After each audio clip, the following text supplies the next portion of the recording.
tracks. We'll start with our the restart planning with Mrs. Brody. Will be presenting the elementary piece today, representing all of our K-5 students. So, Mrs. Brody. Hello, everyone. I'm just going to go over a quick review of what in-person learning and remote learning looks like. A lot of this information is already on ashlandcityschools.org website, where you can really dig into all the specifics. So I'm going to start with the in-person learning. Our arrival times will remain the same for Edison, Reagan, and Taft. One change to that plan in order to really allow for some social distancing, that we will have temperatures taken as students are at their cars, dismissing from the bus, and at an assigned walker door. That will really allow us to stagger arrival as adults, all hands on deck, as adults are taking these temperatures to make sure that we are following mandates. Students will have assigned entry locations. Those could be found on the elementary building newsletters that are on the survey.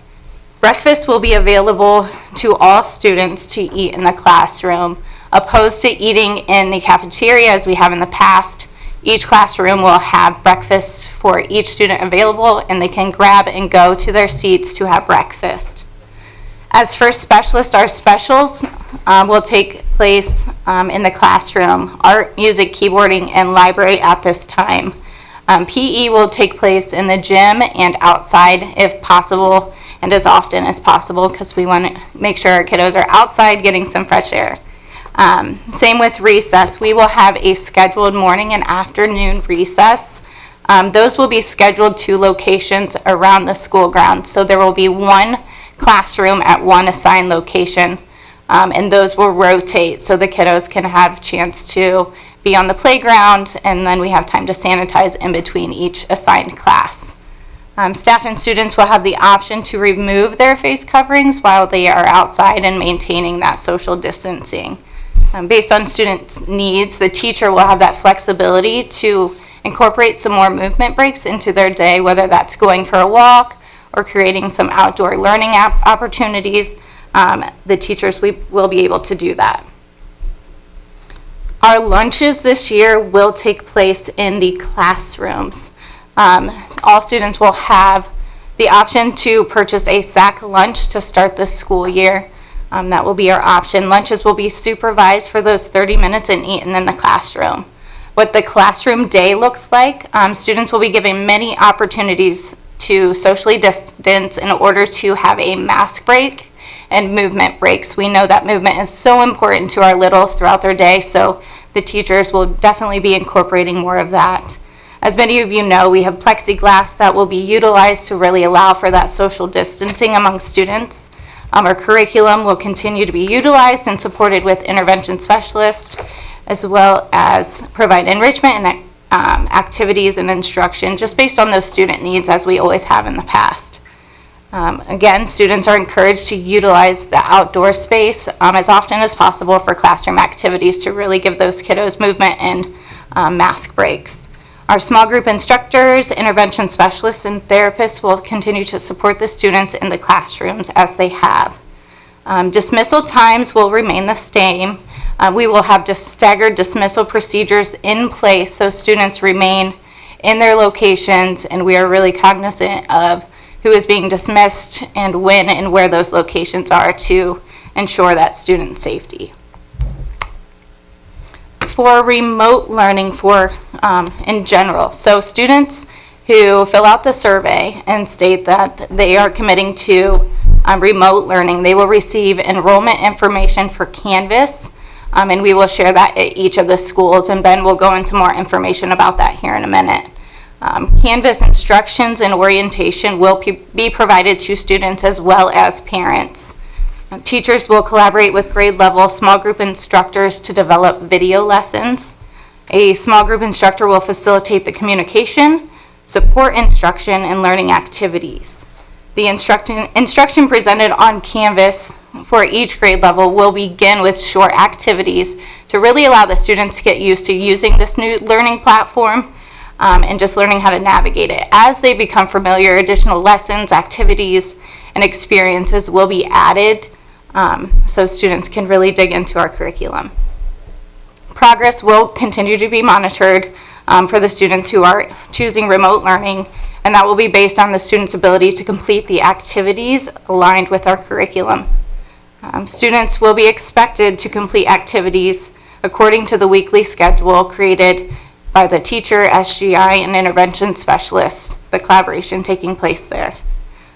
We really encourage that students develop a habit of logging in daily to really support that remote learning and making sure that they have success with this new mode of learning. It's not required, we're just encouraged, so they get familiar with this new platform.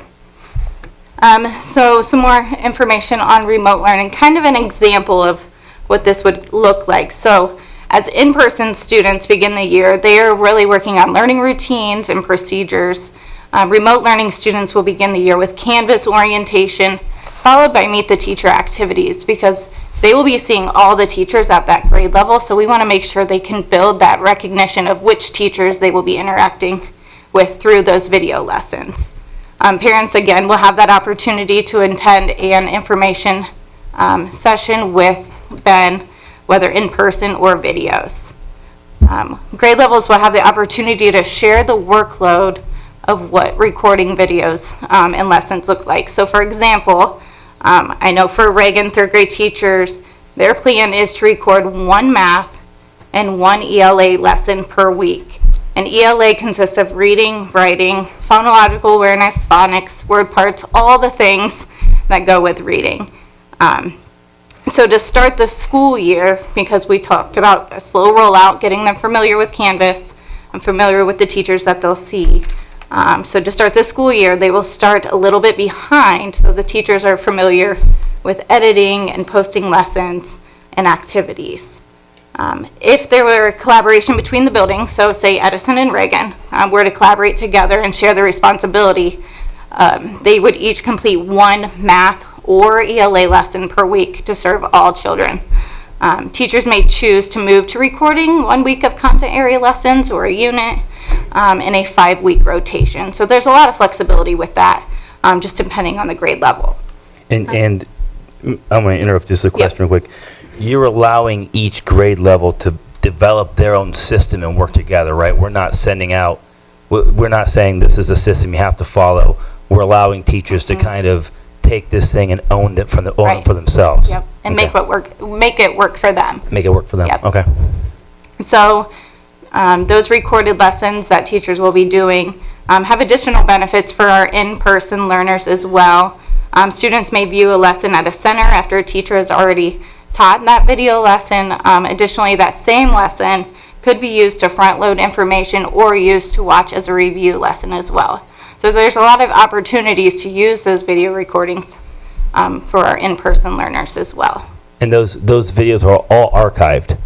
And even if you're an in-person student, and correct me if I'm wrong, even if you're an in-person student, now if you're on Canvas, you have the ability to go back and review what's been taught. Correct. So if you show up a little sleepy one day, you can go back and see. Or parents, it would be helpful for parents too. I know as a parent, sometimes the kid gets home and you go, I haven't done this since the 5th grade, and you can't remember how to do it. Now you have the ability to log in and actually view what's been taught that day, and that empowers you to help your kids at home. Is that a fair assessment? That's fair. Yep, Okay. absolutely. Mrs. Brody, can you explain either what slightly behind means and or how will those kids catch up?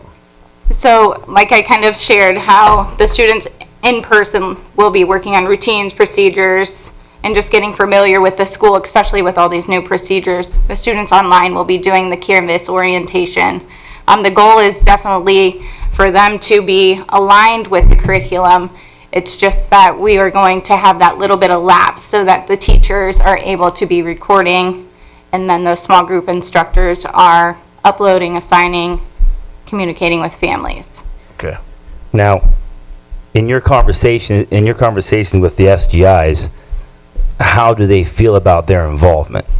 So I will give you exactly what our small group instructors have shared with me.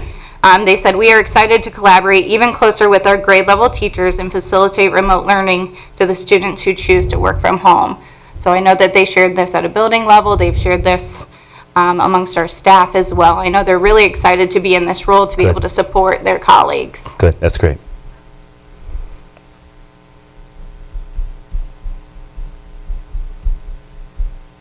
I have one other question. The second bullet point on this last page, or the parents will have the opportunity to attend informational sessions or view informational videos. Ben's going to handle that. Yep, in his Ben's getting to it. Okay. Okay. Mr. Spielner will be ready to share that. Okay. Anything else for Mrs. Brody? She's done a great job No. coordinating this and sharing this information. And maybe Ben will get to my next question, or maybe she can answer it. So the system, would you describe it as a closed loop system or an open loop system? Who can view these videos? Closed So, loop. The best way to compare this is when you think about the different remote learning videos that we put on the web in the spring and summer. So those we actually checked with kids and made sure that all the families were okay with those kids being in a picture, because we've put on our website whatever that video was. Right. So this is closed. You have to sign into it. So it's logged in. There is no open ability to get to this. Either you're a student or you're a parent logging into the Okay. system. Good And question. teachers Yeah. can feel secure about that too? Yes. Okay. Yes. Any more questions for Mrs. Brody? Well done. Thank you. Thank you, Ms. Brody. All right, so I want to update you, I guess, about Canvas, kind of where we are, where we're headed. So once again, for our 2 one-week intensive sessions, we had a little over 82% of Ashland City School staff attend. It was a huge number of students. We had a huge number of teachers. We also had a number of teachers actually attend a second week in addition to their first week, both remotely and face-to-face, so that was pretty impressive. So if you look at the numbers right now, so far, since those trainings, we've had teachers create over 1,200 assignments, over 160 discussion topics. They uploaded over 2,000 files and made over 60 media recordings so far.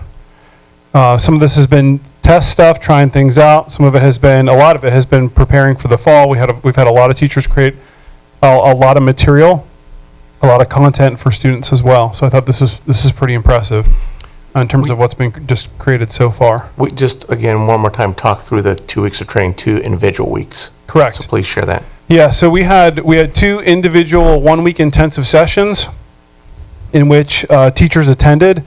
We went from 8 a.m. till about 3:30, 4 o'clock in the afternoon, every day for an entire week. We did have like one hour for lunch. It was a fire hose of information. I mean, there was a lot. It was a lot. There's a lot of collaboration. There were a lot of great ideas. I learned a lot about just in terms of the way information is organized, particularly at the elementary level. So that was really great. And so I think out of that came a lot of creativity, a lot of really good ideas, really amazing questions.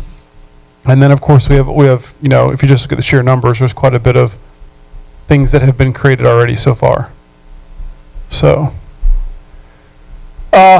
one thing I want to talk about, Mrs. Brody mentioned this, the idea of the remote learner and the face-to-face learner being on the same page.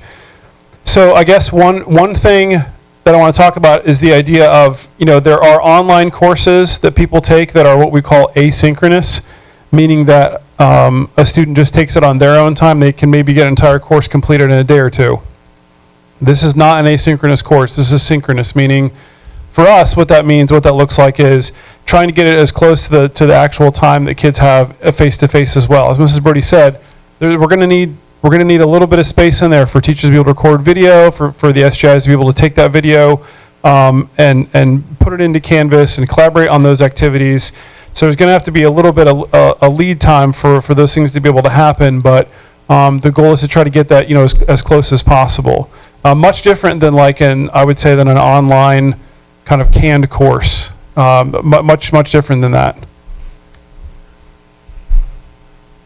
I want to show you 2 videos actually. So I know one of the questions that has been brought up is, what does this look like from a parent perspective?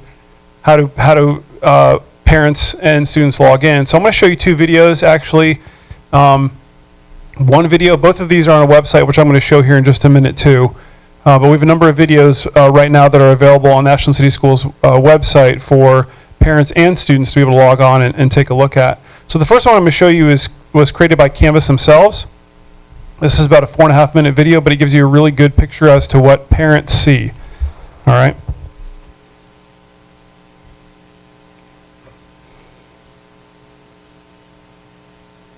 As I said before, all of these videos are on we have a Canvas website now.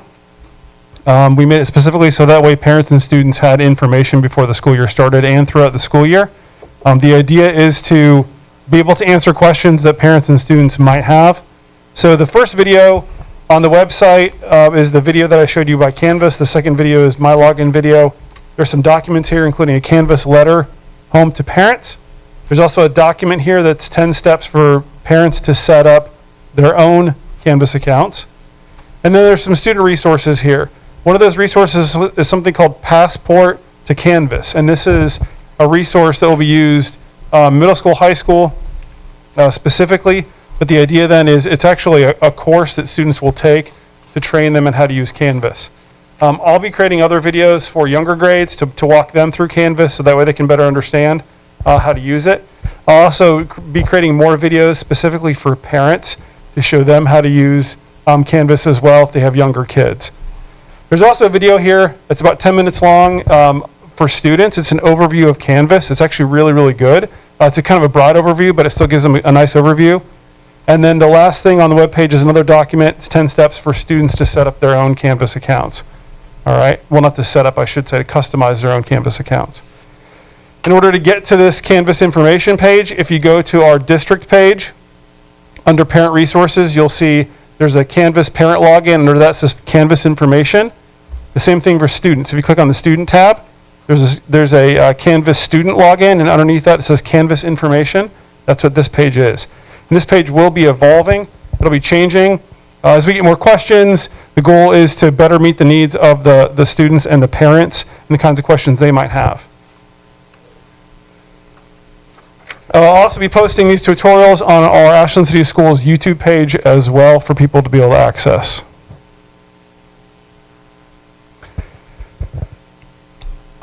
As mentioned before, as Mrs. Brody mentioned, we are going to have at least 2 Canvas parent evenings. One to be on September the 9th from 5 to 6 p.m. That would be the second day of school with students that evening. The next time will be September 10th, the next day, 7 to 8 p.m. And then we may schedule meetings as they're needed with parents. No, Ben, sorry to interrupt you, but I want to ask this question real quick. At both those meetings, the parents could probably bring their devices that they're going to log into Canvas with. Correct. And it'd be a good chance to get some one-on-one help if they need help creating the account, logging in, and then they could bring their laptops, the smartphones, and really get walked through how to log in at that time. And even kids, I've been approached by a lot of folks in the community that are adamant they love the idea we're getting our kids back to school, but I think it's imperative that those parents take ownership of this Canvas thing too.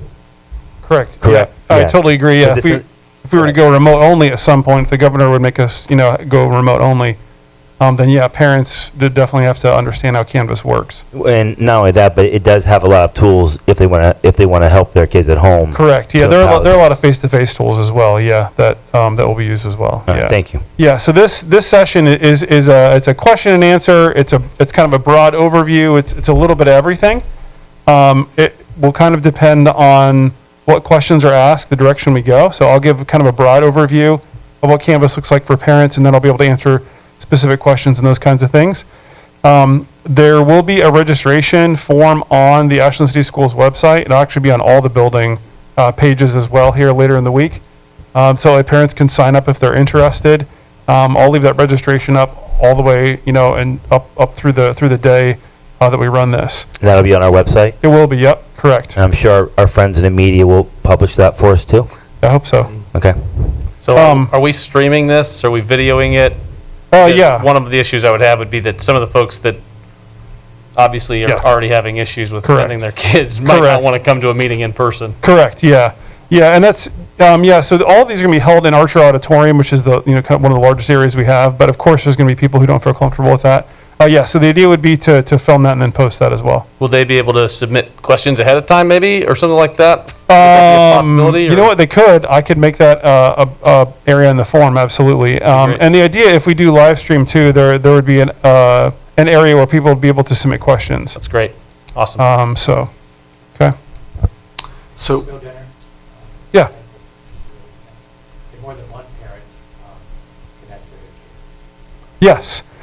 Yes, you can have more than one parent connect to a kid. They just have to generate a new pairing code.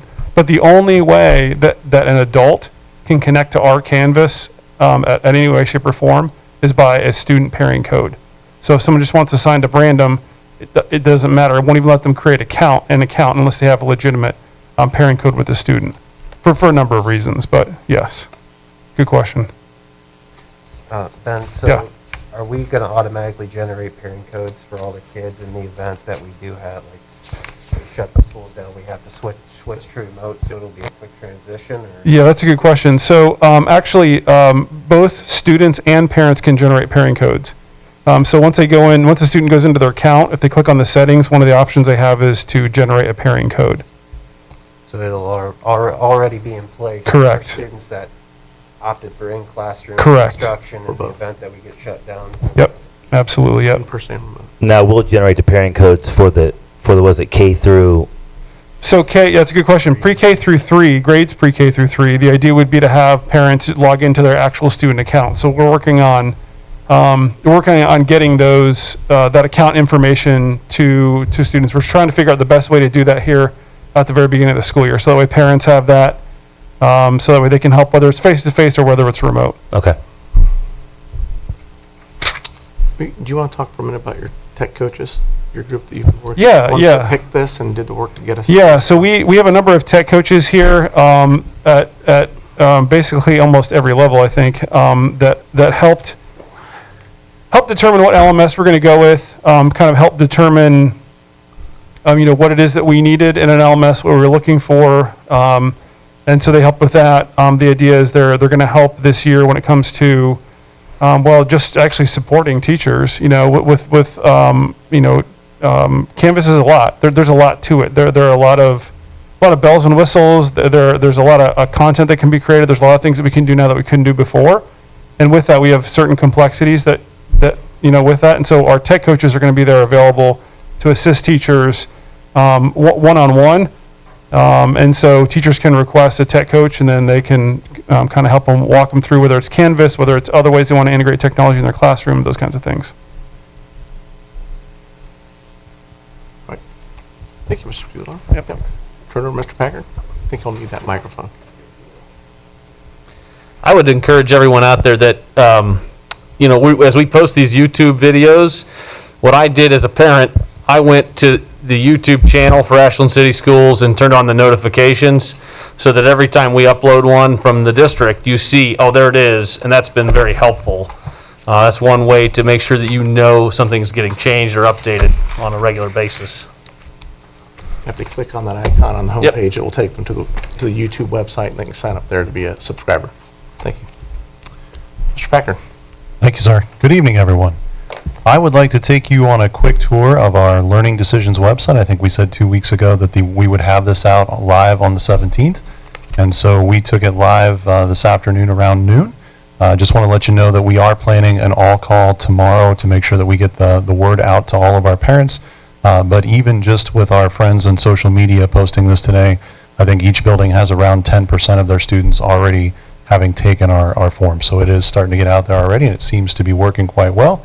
So it is on all of our websites, whether you go to the district or any one of the individual buildings, and it's just on this first bullet point here. So you'll click to complete that learning option form for the 2020-21 school year.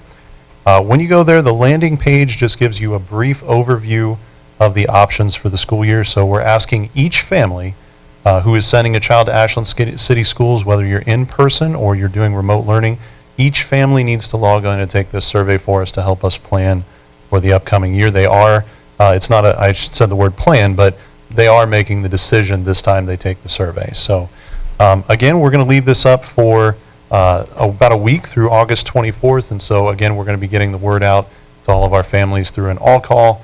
And then if they have not submitted after August 24th, we will begin to call them just to follow up to make sure that we get everyone taken care of.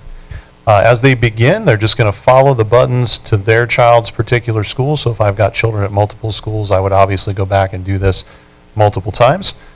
We also have put our transportation opt-in form here in multiple spots, so you'll see that on each school's page as well as here on the front page, just because we also want to make sure that we're getting the word out about that if you are needing school transportation, you have to opt into it this year with that form for Mr. Shipper. So we'll just take a quick look at some of these pages here. So if I click on Edison Elementary, it's going to take me to their landing page. And what we've got on the Edison Elementary page is just an overview of everything that we've put out so far that would be helpful to a parent in making a decision. So the quick overview of what remote and in-person learning looks like, the K-5 in-person school day guide, the K-5 remote learning guide, and then each building did a back-to-school newsletter that has some more, I think, specific things for those schools, so we posted that there as well. And then again, our transportation opt-in form should they need that, and then their learning decision form. So as I click on this, it takes you to that particular building's survey and what I hope is a very quick and easy form for parents. So it's just asking for their student's first name, their last name, their grade, and then a decision about are you choosing in-person learning at school or remote learning at home, the parent first and last name, the parent email, and the parent phone number, and then they can click submit. And so that's pretty common throughout each of the building's forms. If I go to the secondary, we'll try Ashland High School here.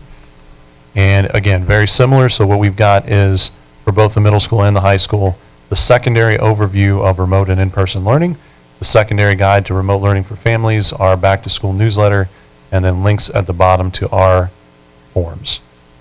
And so again, we'll be putting that out in our all-call going out tomorrow. And as I said, about, I think 10% of every building, as I checked, about 6 o'clock tonight, had actually already filled that out.